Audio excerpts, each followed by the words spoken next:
আসসালামু আলাইকুম, আশা করি সবাই ভালো আছো। আজকে আমরা ফাংশনের নতুন আরেকটা টপিক নিয়ে আলোচনা করব, সেটা হচ্ছে কিভাবে ফাংশনের রেঞ্জ নির্ণয় করতে হয়। এর আগে আমরা ফাংশন কি, ফাংশনের প্রকারভেদ, ফাংশনের ডোমেইন নির্ণয় এবং ইনভার্স ফাংশন করা এই বিষয়গুলো শিখেছি। তোমরা যদি সেই ভিডিওগুলো না দেখে থাকো, আমি তোমাদেরকে রিকোয়েস্ট করব তোমরা আগে সেই ভিডিওগুলো দেখে আসবে, তাহলে এই লেকচারটা বোঝা খুবই সহজ হয়ে যাবে।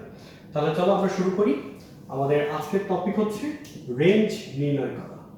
আচ্ছা, তো রেঞ্জ নির্ণয় করা বলতে কি বোঝায় বা রেঞ্জ কি, সেই জিনিসটা আমরা আগে একটু জেনে নিই। আমরা যখন ডোমেইন করেছিলাম, ডোমেইন মানে ছিল যে একটা ফাংশনে কোন কোন মানের জন্য ফাংশনটা ভ্যালিড, অর্থাৎ কোন কোন ইনপুটের জন্য ফাংশনে আমরা কারেসপন্ডিং একটা করে আউটপুট পাবো, সেটা ছিল ফাংশনের ডোমেইন। আজকে আমরা শিখব রেঞ্জ। রেঞ্জ হচ্ছে তুমি যখন একটা ফাংশনে একটা একটা করে ইনপুট দিবা, তার রেসপেক্টে প্রত্যেকবার একটা একটা করে আউটপুট পাবে। তার মানে এই যে আউটপুটগুলো পাবে, সেই আউটপুটগুলোর সেটটাকেই বলা হবে রেঞ্জ। অর্থাৎ প্রত্যেকটা ইনপুটের কারেসপন্ডিং যে আউটপুট আছে, যদি আমি সহজভাবে বলি তাহলে হচ্ছে রেঞ্জ। বা এটাকে যদি তুমি ম্যাথমেটিক্যালি আরেকটু ফর্মালি বলো, তাহলে হচ্ছে যে তোমার ডোমেইনের সেটের সাথে প্রত্যেকটার একটা একটা ইমেজ পাওয়া যাবে, সেটা হচ্ছে তোমার রেঞ্জ। ঠিক আছে? তো আমরা সহজভাবেই বুঝি রেঞ্জ তাহলে কিভাবে নির্ণয় করবো। আমার তাহলে দেখা দরকার যে একটা ফাংশনের জন্য কোন কোন মান আসতে পারে। এই জায়গায় একটা সমস্যা হচ্ছে যে একটা ফাংশনের তো অনেক মান আসতে পারে, তাহলে আমরা রেঞ্জ কি প্রত্যেকবার টেস্ট করে দেখবো যে কোন কোন মান আসতে পারে? না, আমরা এই জায়গায় যেটা করব, আমরা হচ্ছে বিপরীত কাজটা করবো। আমরা দেখবো যে আসলে একটা ফাংশনে কোন কোন মানের জন্য আউটপুট আসবে না, সেটা অনেক ইজি হয়ে যাবে। তবে হ্যাঁ, মাঝে মধ্যে এমন হবে যে কোনো ফাংশনের হয়তো ইনপুট আউটপুট অল্প কিছু থাকবে, তখন আমরা সরাসরি সেভাবে বের করবো। আর ইন জেনারেল বেশিরভাগ ক্ষেত্রেই তুমি যেসব ফাংশন পাবা, সেগুলো দেখা যাবে যে রেঞ্জ অলমোস্ট সব রিয়েল নাম্বার, কিছু নাম্বার বাদে আমরা সেগুলোকে বাদ দিই। আচ্ছা, তাহলে চলো আমরা প্রথমেই একটা টাইপের প্রবলেম সলভ করি। ধরো তোমাকে দেয়া আছে y is equal to sin x। এটা একটা ত্রিকোণমিতিক ফাংশন, এটা রেঞ্জ কত? এখন আমরা দেখো অলরেডি জানি যে sin x এর মান কার মধ্যে থাকে, -1 থেকে +1 এর মধ্যে থাকে, তাই না? আমরা তো এটা জানি যে -1 <= sin x <= 1। অর্থাৎ আমরা বলতে পারবো যে sin x এর রেঞ্জ হচ্ছে -1 থেকে +1। আমরা এটাকে এভাবে প্রকাশ করব, -1, 1। আচ্ছা, এটাকে আমরা থার্ড ব্র্যাকেট দিচ্ছি। থার্ড ব্র্যাকেট আর ফার্স্ট ব্র্যাকেট, ঠিক আছে, এই দুইটা কখন দিব এটার একটা ব্যাপার আছে, সেটা আমি একটু বলে ফেলি। যখন তোমার ইকুয়াল হবে, মানে এটা ইনক্লুডেড, তখন তুমি দিবা থার্ড ব্র্যাকেট। আর যখন ইনক্লুডেড হবে না, যদি থাকবে এরকম সে ফর এক্সাম্পল -1 লেস দ্যান, এই ইকুয়াল চিহ্নটা নেই, সেক্ষেত্রে হবে হচ্ছে ফার্স্ট ব্র্যাকেট -1। আই হোপ এই ব্যাপারটা তোমাদের এখন ক্লিয়ার। আচ্ছা, তাহলে চলো আমরা এখন নেক্সট চলে যাই। -1 +1। আচ্ছা, তাহলে sin x এর জন্য কিন্তু আমার রেঞ্জ হবে হচ্ছে -1 +1। আচ্ছা, আরেকটা ব্যাপার, আমরা এইভাবে করে লিখতে পারি, অথবা আমরা ডোমেইনের ক্ষেত্রে যেভাবে এক্সপ্রেস করেছিলাম সেভাবে লিখতে পারবো যে range of the function equal to x belongs to R such that -1 <= x <= +1। আমরা এভাবে করেও লিখতে পারবো বা এভাবে করেও লিখতে পারবো, ইচ্ছা আমাদের। এবার আমরা চলে আসি y = যদি থাকে sin² x বা cos² x। এখন দেখো sin² x, যখন আমরা sin x কে স্কয়ার করব, sin² x মানে কি sin x হোল স্কয়ার, তাই না? sin x হোল স্কয়ার, অর্থাৎ আমরা এখন কিন্তু sin x এর যেসব মান মাইনাস ছিল সেগুলোকে স্কয়ার করে ফেলছি। তার মানে আমরা কিন্তু এখন কোনো নেগেটিভ ভ্যালু পাবো না, অর্থাৎ 0 এর কম কোনো সংখ্যা পাবো না। তবে হ্যাঁ, 0 পেতে পারবো, কিন্তু 0 থেকে -1 যে অংশটা আছে সেটা স্কয়ার হয়ে 0 থেকে +1 এর মধ্যে চলে আসবে। সেক্ষেত্রে আমাদের এটার রেঞ্জ কি হবে? রেঞ্জ হবে 0 থেকে 1। এবং এটাও থার্ড ব্র্যাকেট। থার্ড ব্র্যাকেট কেন? কারণ 0 হতে পারে এবং 1 ও হতে পারে। সো আমরা আশা করছি sin x cos x বা এই ধরনের ত্রিকোণমিতিক ফাংশনগুলো পারবো। আচ্ছা, তোমাদের জন্য একটা টাস্ক দেই, তোমরা হচ্ছে কমেন্ট সেকশনে জানাবা যে 10x এর জন্য রেঞ্জটা কি হবে। সো তোমাদের টাস্ক হচ্ছে y = 10x বা y = 10² x, এই দুইটার রেঞ্জ কি হবে সেটা তোমরা আমাকে কমেন্ট করে জানাবে। আচ্ছা, এবার চলো আমরা নেক্সট একটা প্রবলেমে চলে আসি, যেখানে সাইন এক্সও থাকবে কস এক্সও থাকবে। তাহলে আমরা সেটা এখন সমাধান করি।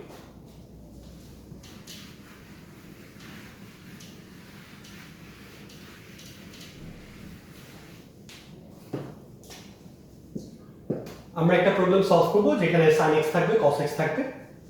ধরো আমরা লিখি y is equal to 3 sin x plus 4 cos x।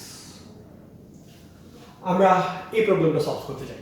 এখন দেখো, আমরা জানি যে sin x এর সবচেয়ে ছোট মানটা হচ্ছে -1, cos x এর সবচেয়ে ছোট মানটাও -1। এই জায়গায় সবাই প্রথমত যে ভুলটা করে, আমি প্রথমে সেই ভুল সমাধানে চলে যাই।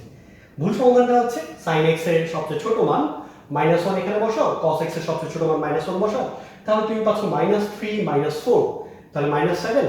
আর সবচেয়ে বড় মান হচ্ছে +1, এখানে সবচেয়ে বড় মান +1, তাহলে 3 + 4 7। অর্থাৎ আমরা রেঞ্জটা লিখতে পারি কত, -7 থেকে +7।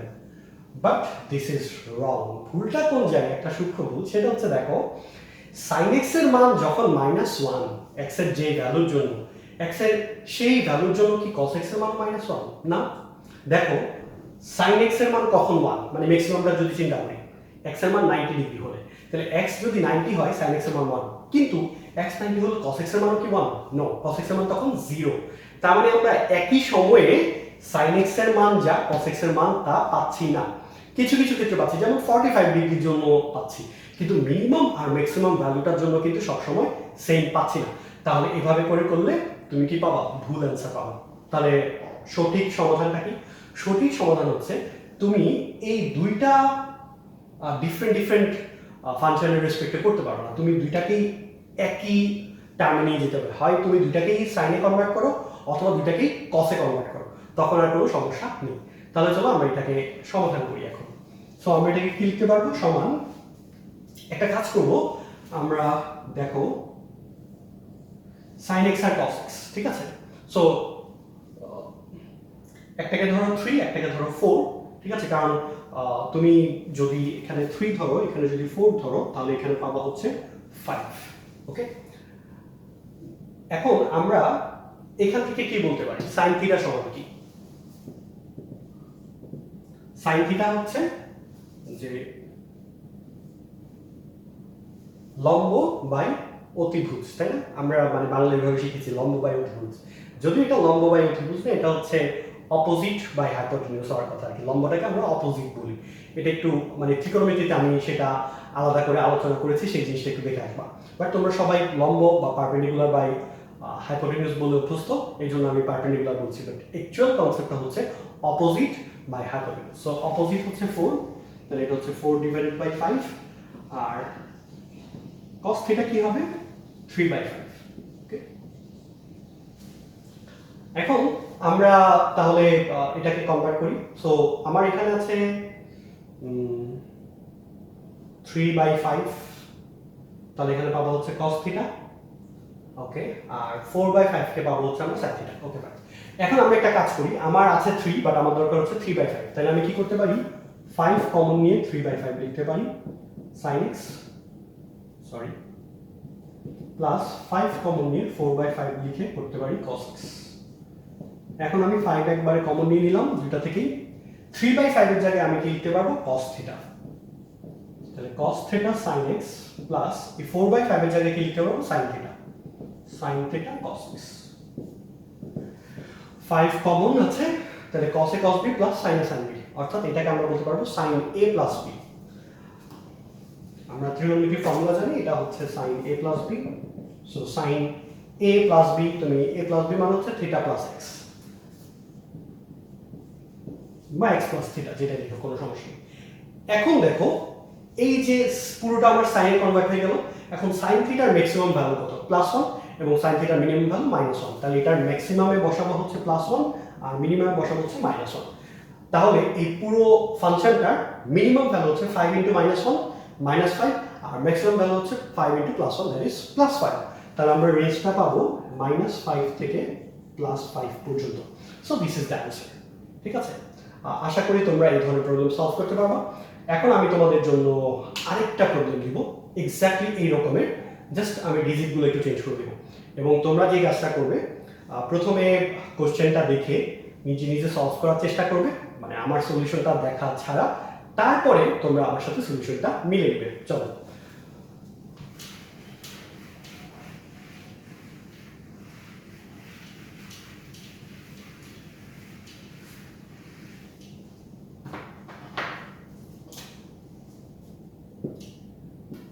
y is equal to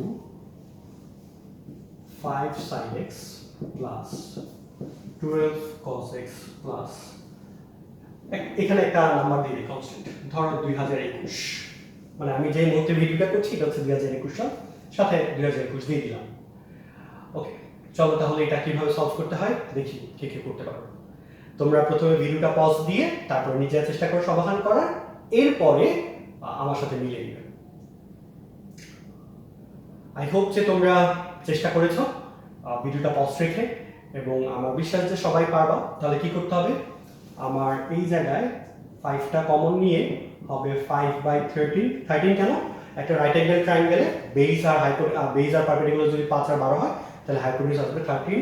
so এটা হবে 5/13 into sin x plus 5 common নিয়ে, সরি 5 না 13, সরি 13 কমন নিয়ে 12/13, তাহলে 13 ক্যান্সেল, 5 থাকবে, 13 ক্যান্সেল, 12 থাকবে, 12 cos x প্লাস 2021, 13 কমন নিয়ে নিই। আচ্ছা, তাহলে এটা হয়ে যাবে হচ্ছে cos theta sin x plus sin theta cos x plus 2020। তাহলে এখানে পাবো 13 ইন্টু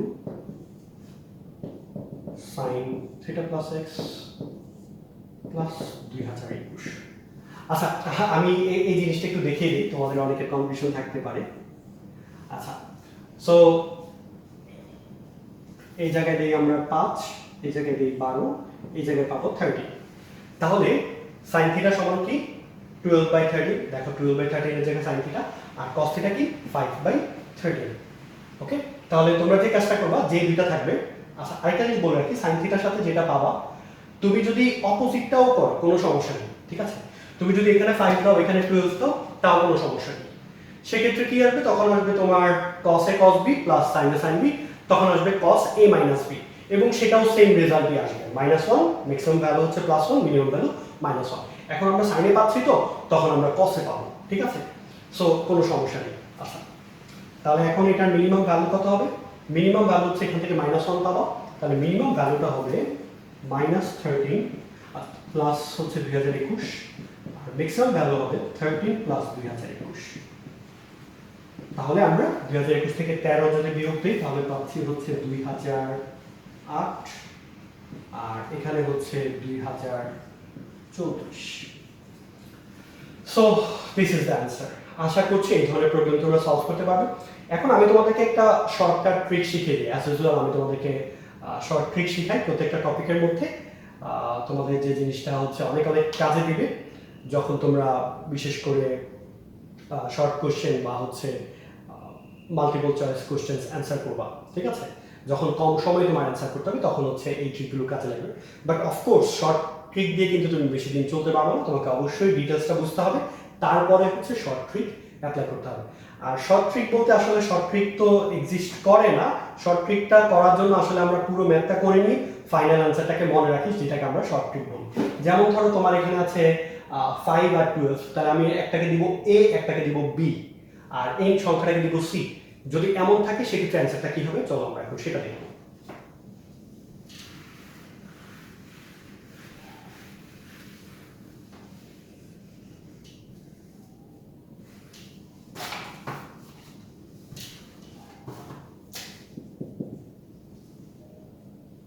আমরা এখন শর্টকাট ট্রিক দিব। ধরো আমার কাছে আছে a sin x plus b cos x plus c। যদি এই ধরনের কিছু থাকে তাহলে আমরা কি করব, a আর b এই দুটাকে তো আমরা এইভাবে করে লিখবো, তাই না। একটা হচ্ছে a, একটা হচ্ছে b, তাহলে এটা কি হবে √a² plus b², তাই না। এখন এই জায়গাটা ওই সংখ্যাটা পাবো।